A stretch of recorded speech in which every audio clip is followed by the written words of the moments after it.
SABKA IJLAAS, a town hall with barrister Salahuddin Ahmed and Abdul Moiz Jaferi. There are some businessmen in the audience here. And from what I understand, there is a body of businessmen who do support the 26th Amendment and they have always supported unconstitutional forces because they feel that it provides stability to the economy, it brings in investment, and it brings in increased profit.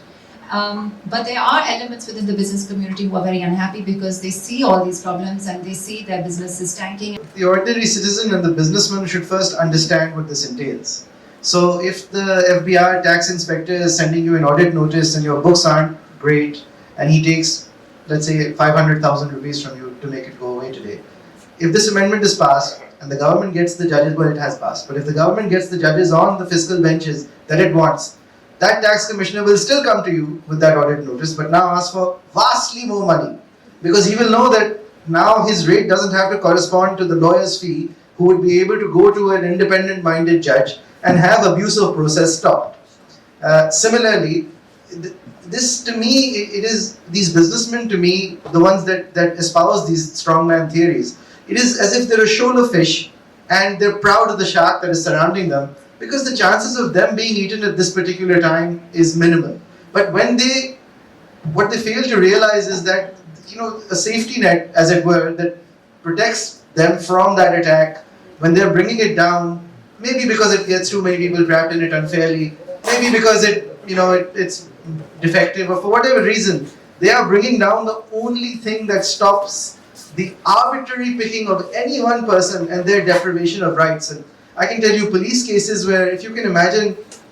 a policeman decides to make some extra money this evening and decides to pick me up and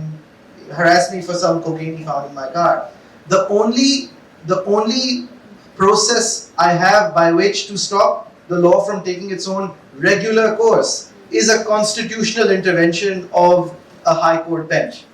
and which would effectively be the only immediate process that would stop a farce from playing out in a way that I will get justice but after being in jail for 20 days. Which is also a role that this government loves to play, which is the procedure is the punishment. You will see that the laws on the books it doesn't matter that they'll be able to convict you of what they accuse you of. What matters is that the process itself will take the 20 days they want to put you in particular confinement for, at the end of which you would have learned your lesson, or you would have realized that this is not the kind of country where